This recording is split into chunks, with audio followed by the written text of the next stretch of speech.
Hello from the studio in Nitro, West Virginia. This is Unreasonable Doubt. It's a podcast about West Virginia University basketball. I'm Josh Witt, and I said in the last episode, can West Virginia keep it close? They were able to for a half, and then that second half got out of hand, and then West Virginia scored a flurry of points to soften the blow from the computers. It's still a blow. When you lose by 22, it doesn't matter where you lose. The computers don't like that.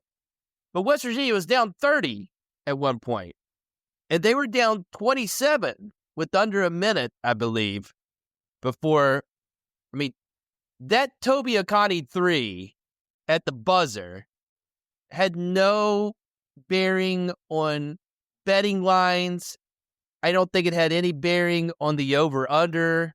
If it did, I'm sorry for those affected by that. But losing by 22 instead of 25, could that be the difference on the bubble? As far as how that plugs into the computer, we'll never, I don't know if we'll definitively know that. But West Virginia lost this one by 22 in Provo. They get swept by BYU. That dude for BYU that killed us last year, he did it again tonight. Just unstoppable. I really thought that either Amani or Ed Andre 3000 was going to foul out in the first half. I thought that was in play. And that guy, Traore, I believe is his name, he just kept getting the ball 3 feet from the basket. And while shorter than Ed Andre 3000 and Amani, I believe, can that guy wear a shirt with a collar? His neck is strong. His neck is a tree trunk. And he's strong everywhere else. And he can do that on occasion to teams. He did that to West Virginia last year. He did that tonight in a game where West Virginia just could not put the ball in the basket. Now, sometimes they were taking contested threes in the first half when it was a grimy game, which favored West Virginia, but just clanks in and out. Really, when you had the second best shooting night of the season against TCU, obviously head coach Neil Brown pops in your head and he's saying things tend to even out. And I wish it wasn't so drastic to balance the scales and have to do it so immediately. But West Virginia went from their second best shooting night on Tuesday to their third worst shooting night of the season against BYU. Sometimes in the first half, West Virginia didn't know if BYU was playing man or zone. A lot of standing, a lot of confusion. It's high elevation in Utah. I don't know. They just were not the better team. And BYU is a really good basketball team. They're shooting up the bracket matrix. They're climbing and climbing. When you look at their resume, their only quote-unquote bad loss was to Utah at Utah in overtime, but West Virginia did not, apparently not a good matchup for the Mountaineers. They lost on the frog court. You do that. Teams lose on the frog court. I can't explain that. But is there anything else to analyze? I think Javon Small technically played better in this game, and in that he wasn't just taken out of the offense. He did get a bunch of assists in Morgantown, but he was not as aggressive as the game Tuesday, but I'd take that all back. I'm going to delete all that out.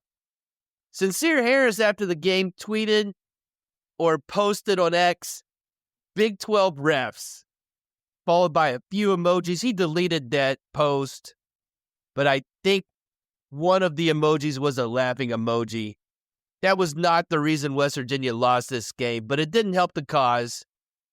And all I'm thinking in blowouts, which has happened a few times this season, is that it does give Javon Small a chance for some extra rest at the end of the game. It's not the way you want it. You want it in a blowout win where Javon gets to sit. With 2 games left in the regular season and a big game coming up in Salt Lake City, the more rest, the better. I'd prefer it in a blowout win, but blowout loss, you still get rest. And you got Jake Auer fighting the computer, and you got Harris Elezovic fighting the computer. But as great as the shooting was on Tuesday, it was the absolute opposite tonight. And it's still a known quantity for West Virginia, I believe. With 2 games remaining in the schedule, the interim revenge game on Tuesday, and then senior day versus Central Florida next Saturday. And West Virginia sits at 8-10. They have a chance to go 500 in one of the best conferences in America. So when you watch them lose and not look great in the second half tonight, that's still in play. And if you're 10-10 in the Big 12 with the non-conference wins that West Virginia has on their resume, you're in. Period. That's it. 10-10 with wins over Gonzaga and a win over Arizona. That's a quote-unquote non-conference win. And then of those 10 wins, the wins that you have against other NCAA tournament teams, you're in. So that's obviously the easiest path to the NCAA tournament and landing 2 feet on the ground being the NCAA tournament. You just somehow beat Josh Eilert and a Utah team that's good at home, and you take care of business against Johnny Dawkins in Central Florida. But winning on the road is difficult. So then if West Virginia loses to Josh Eilert and then finishes on an emotional day, is it emotional? Is it if it's senior day, but all of your seniors have been on campus less than 12 months? I guess it's emotional because it's their last college game. I don't know. I don't want to speculate on the emotions of a senior day. Probably nobody's going to kiss the court like Javon and Daxter did in 2018. And maybe they will. I'm speculating here. So if you lose to Utah and you beat Central Florida on pick whichever emotional weight comes with senior day these days, then you finish the regular season 18-13 and you're 9-11 in the Big 12. Ideally, you'd want to have at least a 500 record in conference, but West Virginia's wins versus Gonzaga and Arizona and their quad 1 wins in conference, I still think if they could just avoid a disastrous game in the first round of the Big 12 tournament, they make it. Now, does that mean they go to Dayton? Probably. If they get to 19 wins, I think they're in, but we'll sweat it. We'll absolutely sweat it. It's a Dayton situation. And if it's a Dayton situation, then you've made the NCAA tournament. And I enjoy betting college basketball. Championship week's coming up. March Madness is coming up. But let's be real. Sometimes you need a little more action once the game ends. That's where MyBookie's live casino comes in. It's a live casino, but you're not at the casino. It's on your computer. You got baccarat, roulette, blackjack, real dealers, real cards, and it's all happening live. And here's the best part. MyBookie makes it super easy to jump in. You can go in with a few bucks responsibly, hit the slots, have fun. Plus, if you use the promo code MUSKET when you sign up, they'll hook you up with a 150% casino deposit bonus. That's more than double to play with, and you take that bonus all the way up to $750. So if you're looking for a change of pace, check out the casino, have fun, bet on anything, anytime, anywhere, only with MyBookie. And as rough as that felt tonight, in year one, with injuries, with limited offense, you were able to overcome. You don't finish strong, but you do what you need to do to be one of the 68 teams in the NCAA tournament. And with a full roster turnover, and you're not a blue blood, that's an amazing first year for Darren DeVries. So the goals remain the goals. Easier if you win two. Still a path if you win one. Miracle time if you lose. Let's do a quick check-in again with the WVU women's basketball team. The last time there was an update on this podcast, West Virginia was 9-3 with games against teams above them in the standings. And it'd be difficult, but if they won all those games at Baylor, home versus Kansas State, and at TCU, and take care of business with the other games, they'd have a chance to win the Big 12 regular season title. They did beat Kansas State in the Coliseum on President's Day, but they couldn't hang with either Baylor or TCU on the road. But no shade on this season. They swept an improved Cincinnati team. They beat Utah at home. And so West Virginia finishes 13-5 in the Big 12. They have a chance to finish fourth, but they'll be no worse than a 5 seed. And I know West Virginia and Coach Kellogg felt a little bit of an axe to grind by being picked 5th in the preseason poll. There's a chance they're going to finish 5th, so they were right. Still have a chance to finish above those expectations. And more importantly for the Big 12 tournament, top 4 seeds get a double bye. So let's pull for Iowa State tomorrow to beat Kansas State. West Virginia has the tiebreaker against Kansas State. They would get a top 4 seed. We could also root for Kansas to beat Oklahoma State. That's the other team that's one game or a half a game above West Virginia in the standings.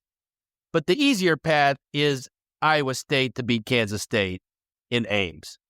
West Virginia is most likely not going to host NCAA tournament games, but I don't think anyone wants a piece of West Virginia in the tournament. And it's something you always say, like, it doesn't matter how good you look, you don't want to see fill-in-the-blank team in the NCAA tournament. I'm saying this, the reason when I'm saying it this time, it's true, is because of how J.J. Quinterly is finishing the season. Wednesday in the Coliseum, J.J. scored 38, which ties the Coliseum high on the women's side. Her mid-range was on fire, just getting where she wanted, hitting jumper after jumper. They all were going in. And then today, in a road win versus an improved Cincinnati, 31 points, 7 assists, and JJ's listed at 5'8". I have a hard time believing that JJ is 5'8". She had 7 rebounds against Cincinnati. So 31, 7, and 7 to finish the regular season. That is very impressive. And she has an outside chance of getting Big 12 Player of the Year. I don't think that's going to happen. She'll definitely be first team, has a chance to be Defensive Player of the Year. Freshman Jordan Thomas, she had her best showing in Big 12 play today versus Cincinnati, 16 points, 8 rebounds. Jordan Harrison had 21. She made all of her threes. So West Virginia goes into the Big 12 tournament with JJ peaking. And when your best player is peaking in March, that's a good formula. That's what you want. And I don't know how the Big 12 tournament's going to go, but if your best player is playing their best, then we've seen, I haven't followed women's basketball as much as I've followed men's basketball, but on the men's side, if one of your stars is a guard and they're hot, then the sky's the limit. So it'll be fun to watch them play in Kansas City. If it doesn't go the way they want, they get some rest. They're projected right now as a 6th seed by ESPN. That's actually a favorable seed. Actually, a 6th seed is a really good spot to be in going into a 68-team tournament. And I think this team, with JJ playing the way she is and the number of seniors this team's going to lose, including Kaya Watson, this team wants to make the second weekend, especially how it ended last year where they played Iowa so tough in Iowa City. But it's going to ride on the backs of JJ and Jordan Harrison. Wherever this team goes, however far they make it, you could just look. I want you to watch them, but you can look at the box score after the game and know, okay, this is why their season's over, or this is why they're still playing. Unreasonable Doubt is under the Smoking Musket umbrella. Go to smokingmusket.com. Read posts about WVU sports, Daily Throwdown. Check that out. Go to the Discord. We're talking about WVU sports and other stuff on the Smoking Musket Discord. Link for that is in the show notes. Listen to West by Pod, the WVU football podcast under the Smoking Musket umbrella. Do all that stuff. Smoking Musket.